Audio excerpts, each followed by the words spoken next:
명문 옥스퍼드에서 한국 행사를 여는 게 수치스럽지 않나요? 여기 일본 교수가 한국을 무시하며 위안부에 대한 망언까지 이어가고 있는데요. 그 발언에 반박하는 한국계 옥스퍼드 교수 발언에 모두 박수를 치고 있습니다. 어떤 사연인지 바로 들어보겠습니다. 안녕하세요. 저는 옥스퍼드 대학교의 언어학 교수 아델입니다. 얼마 전 BBC에서 교내 촬영을 와서 아주 난리가 난 적이 있었어요. 그게 바로 한국문학 페스티벌 때문이었죠. 아시는 분은 아실 것 같은데 우리 대학교가 영국 전체에 미치는 영향력은 그야말로 어마어마하다고 볼 수 있어요. 역대 수많은 총리들을 배출했고 노벨상 수상자도 많죠. 그렇기 때문에 명문대 그 이상의 역할을 하고 있는 곳이에요. 그런 옥스퍼드에서 한국문학 페스티벌을 열었다니 취재를 올만도 했죠. 사실 저는 처음에 한국 문학에 별로 관심이 없었어요. 학생들이 한국어에 관심을 많이 가지고 있다는 건 알고 있었지만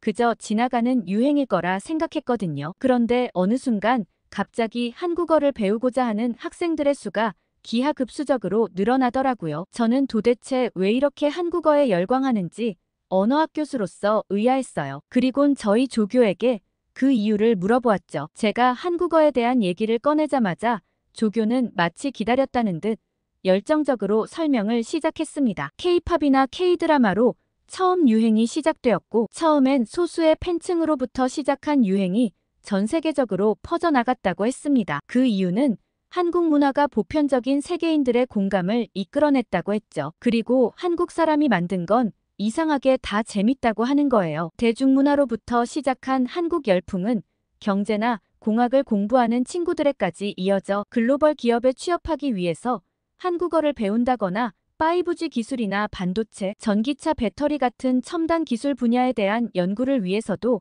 한국어는 필수적이라고 했죠. 저는 학생들 사이에 번져가는 한국어 열풍을 보면서 이 문화는 장기적인 트렌드가 될 거라는 생각이 들었어요. 그리고 학생들을 도와주기 위해서라도 학교에서 한국어 관련 프로그램이나 행사가 필요하다는 생각이 들었죠. 학과장님을 비롯해 언어학과 교수님들과 주간 회의를 할 때 이런 제 생각을 말씀드렸고 학과장님께서는 이미 고민을 하고 있다고 하시더라고요. 아시아 언어를 담당하는 교수님께서는 일본어와 중국어에 대한 유행이 시들해서 강사들 일자리도 걱정이라는 얘기까지 하셨죠. 반면 한국어는 우리 학교 말고도 수요가 너무 많아 한국어 강사 구하기가 하늘의 별 따기라고 하셨어요. 그 말을 듣고 학과장님께서는 한국어에 대한 관심이 이렇게 높으니 단순히 한국어 강좌 개설 말고 학생들을 위해 좀 더 재밌는 이벤트를 하면 좋겠다고 말씀하셨죠. 그때 저는 번뜩 문학과 교수님의 도움을 받아 한국 문학을 소개하는 페스티벌을 해보면 어떨까 싶었습니다. 단순히 문학 작품을 소개하는 것이 아니라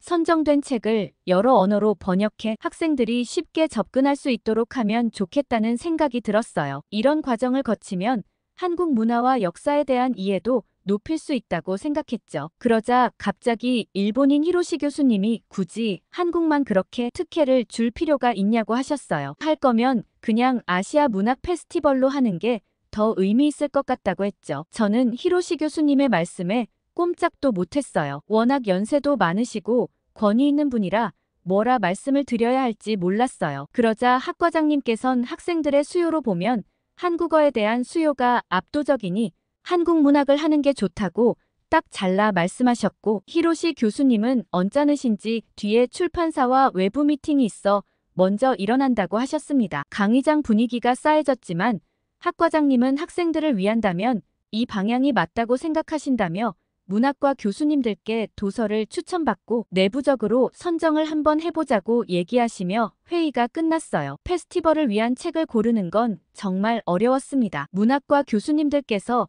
도움을 주셔서 몇 권을 추려낼 수 있었지만 현대 소설부터 고전 문학까지 다양한 장르의 책들이 후보로 선정되었거든요. 교수님들 사이에서도 때로는 의견 충돌로 회의가 길어지기도 했지만 우여곡절 끝에 최종 후보작 5편을 선정했어요. 그 중에서도 저 멀리 빛나는 별을 향해라는 소설이 가장 유력한 후보였습니다. 이 책은 한국의 근현대사를 배경으로 위안부 문제를 다루고 있었는데 위안부 여성의 일생을 통해 인간의 존엄성과 희망에 대해 이야기하고 있었죠. 한창 회의가 진행되던 와중 히로시 교수님이 갑자기 회의실에 들어와 언성을 높이셨어요. 그 책이 페스티벌 도서로 선정되는 건 결사반대라고 하셨죠. 교수님은 이 책은 역사적 사실을 왜곡하고 있다고 하셨어요. 한국 위안부 문제는 단순한 매춘의 일종이었을 뿐 일본 정부의 강제성은 없었다는 말을 덧붙이셨습니다. 순식간에 회의실은 얼어붙었고 모두가 놀란 표정으로 히로시 교수님을 바라보고 있었어요. 저는 순간 귀를 의심했어요. 어떻게 이런 주장을 할 수 있는 걸까요? 히로시 교수님은 계속해서 말을 이어갔습니다. 연구 결과로도 나왔다며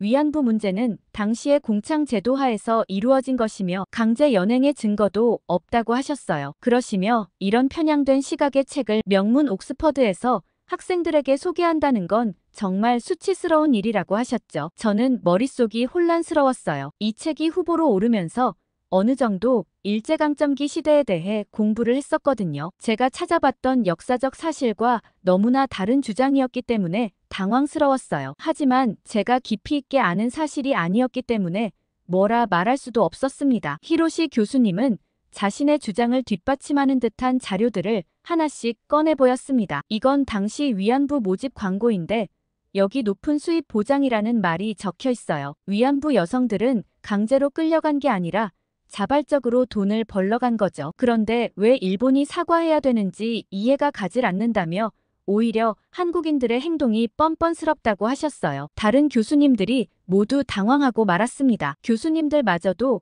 일부는 히로시 교수님 말씀에 동조하는 사람과 반대하는 사람들로 나뉘었고 저는 어떤 선택을 해야 할지 헷갈렸어요. 머릿속이 너무 혼란스러웠거든요. 지금까지 알고 있던 역사적 사실과 히로시 교수님의 주장 사이에서 갈등하고 있었죠. 회의는 흐지부지하게 마무리되었고 회의가 끝나고 연구실로 돌아온 저는 밤늦게까지 관련 자료들을 찾아보았습니다. 히로시 교수님이 제시한 자료들도 다시 검토해보고 다른 역사학자들의 연구 결과도 살펴보았어요. 그러면서 점점 더 혼란스러워졌습니다. 일본 측에서 제시한 자료들에 따르면 정말 히로시 교수님 말씀이 맞는 것 같았거든요. 하지만 동시에 히로시 교수님의 주장에도 뭔가 석연치 않은 점들이 보였습니다. 이 때문에 며칠 동안 잠도 제대로 자지 못하고 고민했습니다. 이 책을 정말 페스티벌 주제로 선정해도 되는 건지 아니면 그냥 후보에서 탈락시키고 다른 작품을 선정해야 할지 깊은 생각에 잠겼어요. 그러던 어느 날 우연히 도서관에서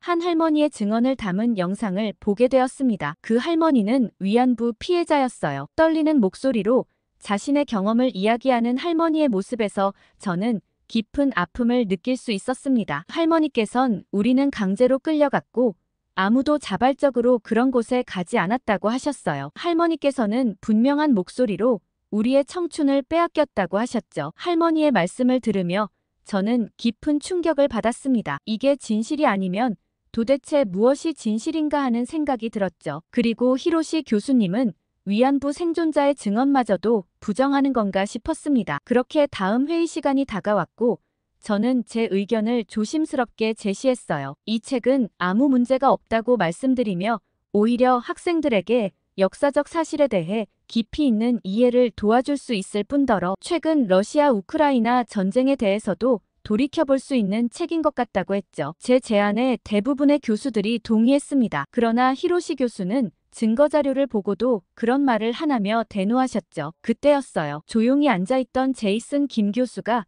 천천히 일어섰습니다. 제이슨 교수님은 저와 또래로 꽤 젊은 편인데 다른 연구로 참석이 어려웠다가 이번 회의부터 참가하기로 한 교수님이었습니다. 평소 말수가 적고 조용한 성격이라 저도 가끔 인사 한두 번 한 게 전부였어요. 주목을 받는 것도 싫어하시던 분이 자리에서 일어나자 모두의 시선이 그에게 쏠렸습니다. 제이슨 교수님은 몇 가지 짚고 넘어가야 할 점이 있다고 얘기하셨어요. 평소의 조용한 모습과는 사뭇 다른 모습에 놀라움을 감출 수 없었습니다. 제이슨 교수님은 먼저 위안부 문제를 단순히 매춘으로 치부하는 것은 역사적 사실을 왜곡하는 것이라며 수많은 증언과 문서들이 이를 뒷받침하고 있다고 하셨어요. 1993년 일본 정부가 발표한 고노 담화를 보면 일본군이 직접 위안소 설치와 관리에 관여했다는 사실을 인정하고 있다고 하시며 단순한 민간 차원의 매춘이 아니었다는 것을 알 수 있다고 하셨어요. 이 말에 바로 히로시 교수님의 표정이 굳어지기 시작했지만 제이슨 교수님은 멈추지 않았습니다. 또한 2015년 12월 한일 외교장관 회담에서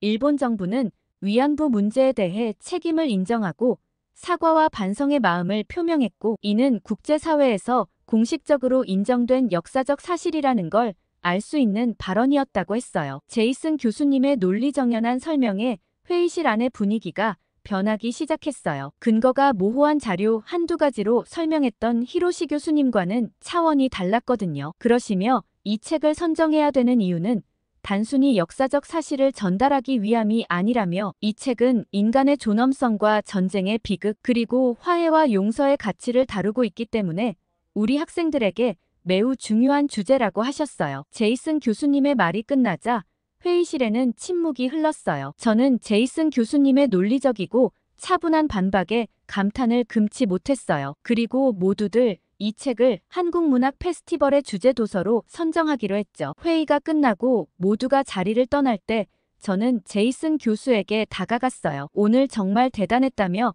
평소에는 조용하셔서 몰랐는데 어떻게 이렇게 다 알고 계시냐고 물었어요. 제이슨 교수님은 한국인의 피가 흐르는 사람으로 이 정도의 역사적 지식은 당연한 거라며 겸손한 태도를 보이셨어요. 저는 그 말을 듣는데 제이슨 교수님이 뭔가 다르게 보이더라고요. 좀 더 친해지고 싶다는 생각도 들었어요. 문학 페스티벌 도서를 선정하고 나서 언어학 교수님과 문학 교수님이 팀을 이뤄 번역 작업을 시작했습니다. 저는 제이슨 교수님과 한 팀이 되었었고 내심 기뻤습니다. 그런데 문제가 한 가지 있었어요. 한국어의 미묘한 뉘앙스를 영어로 옮기는 것은 쉽지 않더라고요. 때론 한 문장을 놓고 몇 시간씩 토론하기도 했죠. 정말 신기했던 건 영어로는 노란색을 표현하는 단어가 하나뿐이었지만 한국어에선 노랗다, 샛노랗다, 노르스름하다, 누렇다처럼 표현이 정말 다양하더라고요. 그게 정말 어려웠어요. 그렇지만 제이슨 교수님이 워낙 설명을 잘해주신 덕분에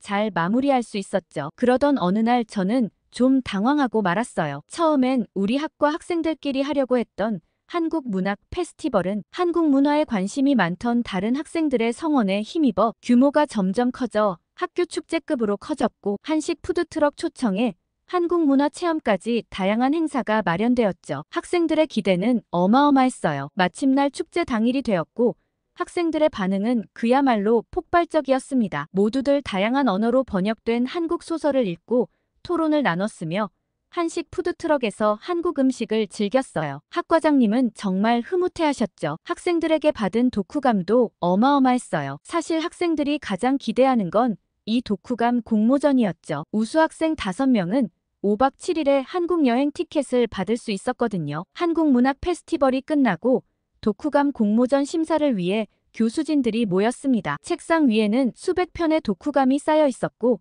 우리는 그 중에서 우수작을 선별해야 했어요. 한국 문학이 주는 깊은 울림 덕분인지 저는 밤새 독후감을 읽으며 학생들의 진솔한 감상과 깊이 있는 해석에 감동받았습니다. 심사 과정은 생각보다 오래 걸렸어요. 정말 오랜 토론 끝에 우리는 마침내 5편의 우수작을 선정했어요. 결과 발표 날 수백 명의 학생들이 기대에 찬 눈빛으로 결과 발표만을 기다리고 있는 모습이 마치 꼬마 아이들처럼 귀여웠죠. 그런데 문제는 그 다음이었습니다. 학생들의 한국 여행에는 2명의 지도교수가 함께 따라가기로 했는데 모든 교수님들이 다 이 여행에 관심이 많았어요. 그러면서 다들 자기가 왜 가야 하는지 열띤 토론을 이어갔죠. 저는 교수님들이 이렇게 한국 여행에 관심이 많은 줄은 처음 알았어요. 그 누구도 쉽게 양보하지 않더라고요. 시간이 갈수록 서로 자기 할 말만 할 뿐 결정이 되질 않아 특단의 조치를 취했습니다. 바로 뽑기를 하기로 했던 거죠. 교수님들끼리 이런 걸 알면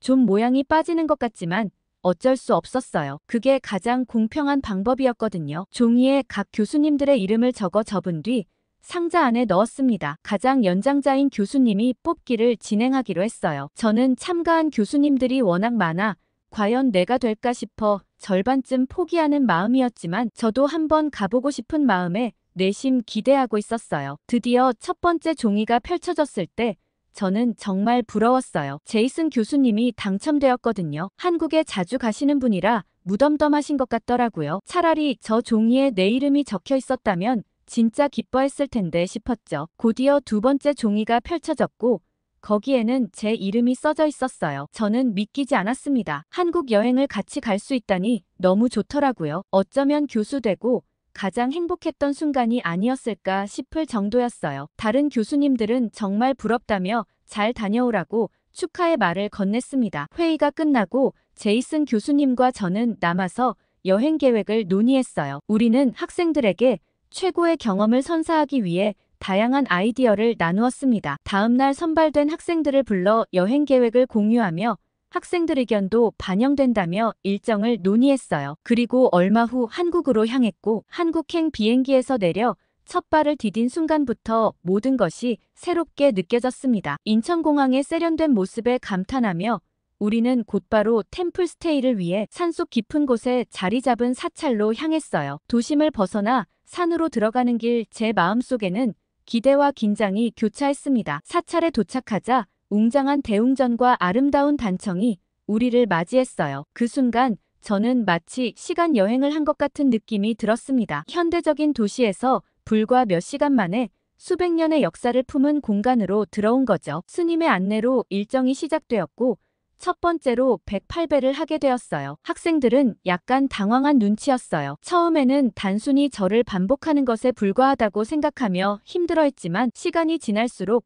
몸과 마음이 하나가 되는 듯한 묘한 경험을 하게 되었습니다. 학생들은 땀이 비 오듯 흘렀지만 신기하게 마음이 점점 더 평온해진다며 너무 좋은 경험이었다고 했어요. 다들 저마다의 소원을 빌며 108배를 했죠. 그리고 저녁 시간엔 차 명상 시간이 있었습니다. 스님께서 차를 우리는 방법부터 마시는 방법까지 하나하나 설명해 주셨어요. 그러던 중 갑자기 제 찻잔이 넘어지고 말았고 순간 제이슨 교수님이 괜찮냐며 불이 나게 달려왔어요. 그리고는 제 손을 잡으며 데인 곳은 없냐며 걱정하는데 학생들의 묘한 시선이 느껴졌습니다. 저는 제이슨 교수님의 손을 뿌리치며 괜찮다고 얘기하고는 화장실을 다녀온다고 하곤 자리를 떴어요. 얼굴이 화끈거렸죠. 학생들에게 마치 부끄러운 장면을 들킨 것만 같았거든요. 붉어진 얼굴을 식히고 자리로 돌아왔고 당황한 저와 달리 스님은 미소를 지으며 하시던 말씀을 이어가셨어요. 우리 인생에는 이런저런 실수를 하게 되고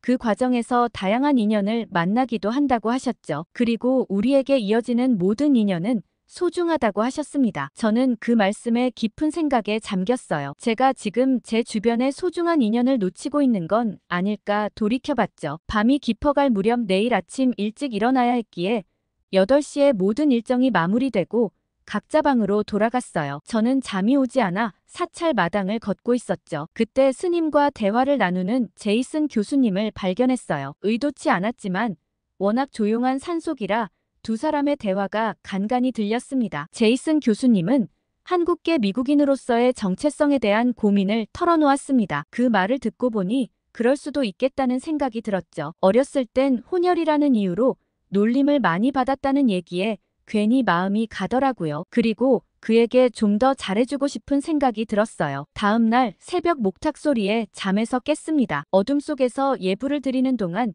묘한 평화로움이 몸을 감쌌어요. 예불이 끝나고 동이틀 무렵 함께 온 학생 제이미와 사찰 뒤편 산책로를 거닐었습니다. 제이미는 솔직히 절에 온다길래 인터넷에서 찾아보고 굉장히 실망했다는 말을 털어놓았어요. 그런데 도심 속 이렇게 고요한 공간에서 하루를 보내보는 게 정말 소중한 경험이 된 것 같다고 했죠. 그러면서 한국은 정말 놀라운 나라인 것 같다고 했어요. 이때까지 K-팝과 드라마를 보고 느낀 한국은 그야말로 화려한 나라였는데 그 나라의 한편에는 이런 문화가 있다는 게 신기하다고 했죠. 그러면서 한국 사람들은 오히려 유행을 쫓는 게 아니라 가슴 깊은 곳에서 나오는 문화의 저력이 있는 거 아닐까 하는 생각을 하게 되었다고 하더라고요. 그러면서 한국에서 한번 일을 해보는 것도 좋은 경험이 될 것 같다고 했죠. 저는 한국의 세계적인 위상을 생각하면 충분히 그럴 가치가 있다고 영국에서만 머물지 말고 한국에 와서 부딪혀보는 것도 좋을 것 같다고 조언했죠. 학생들도 의미 있는 시간을 보냈던 것 같아 뿌듯했어요. 그렇게 저희는 템플스테이를 마치고 나왔고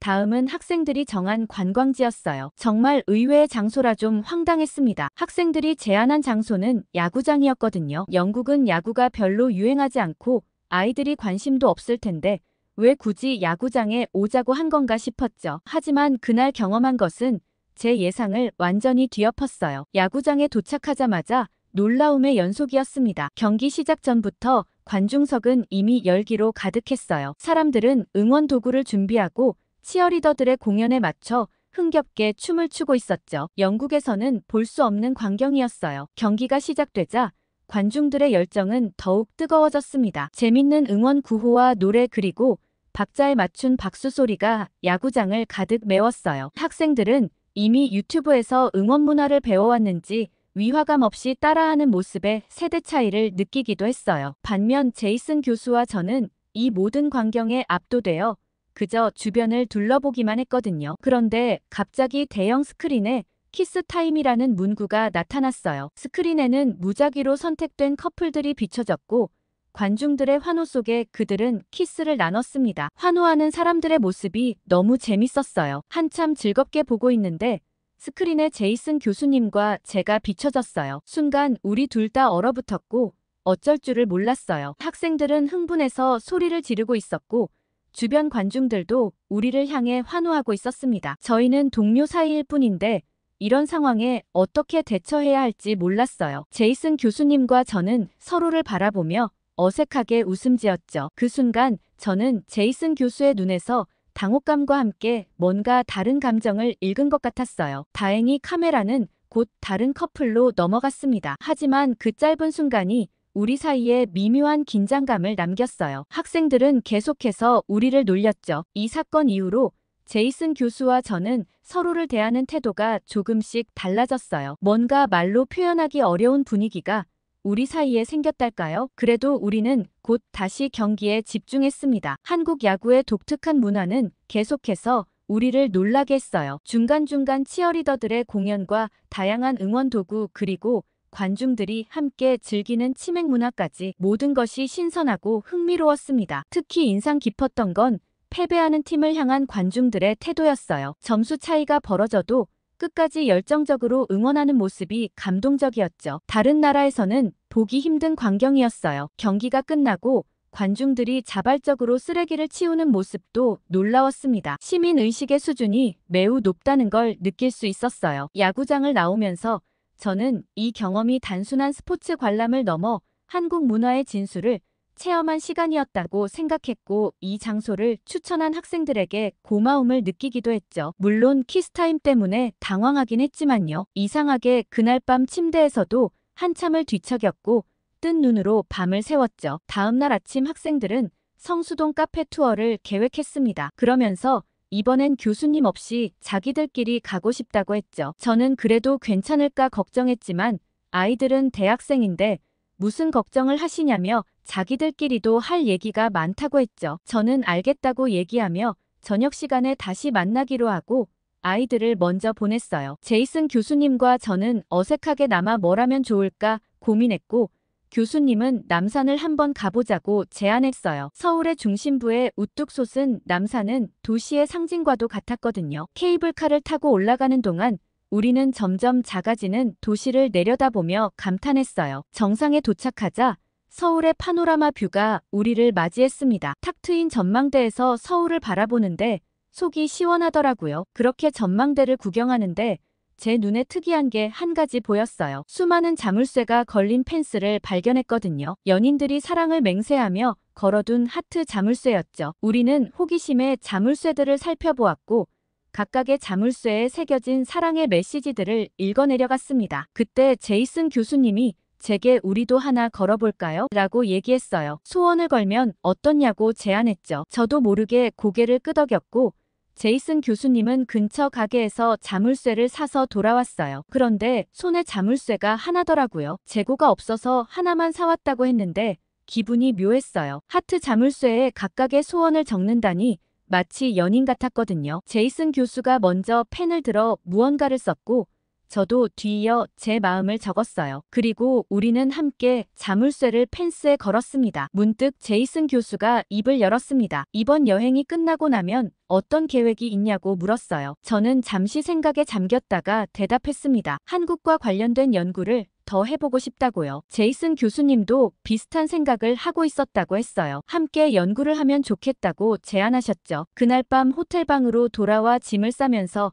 저는 이번 여행이 제 인생의 전환점이 될 것 같다는 예감이 들었어요. 한국이라는 나라 그리고 제이슨 교수와의 관계가 제 미래에 어떤 영향을 미칠지 궁금해졌습니다. 다음 날 아침 공항으로 향하는 버스 안에서 제이슨 교수와 저는 눈빛을 교환했어요. 그 눈빛 속에는 말로 표현하지 않은 많은 것들이 담겨 있었습니다. 이번 여행이 끝이 아니라 새로운 시작이 될 것이라는 암묵적인 약속 같은 것이었죠. 비행기에 오르면서 저는 남산에 걸어둔 우리의 자물쇠를 떠올렸어요. 그 자물쇠처럼 한국에서의 추억과 서로에 대한 마음이 오랫동안 간직되기를 바랐습니다. 그리고 언젠가 다시 이곳에 돌아와 그 자물쇠를 찾아볼 수 있기를 소망했어요. 비행기가 이륙하면서 저는 창밖으로 멀어지는 서울의 풍경을 바라보았습니다. 이번 여행은 끝났지만 우리의 새로운 여정은 이제 막 시작되었다는 생각이 들었어요. 한국에서의 경험 그리고 제이슨 교수와의 관계가 앞으로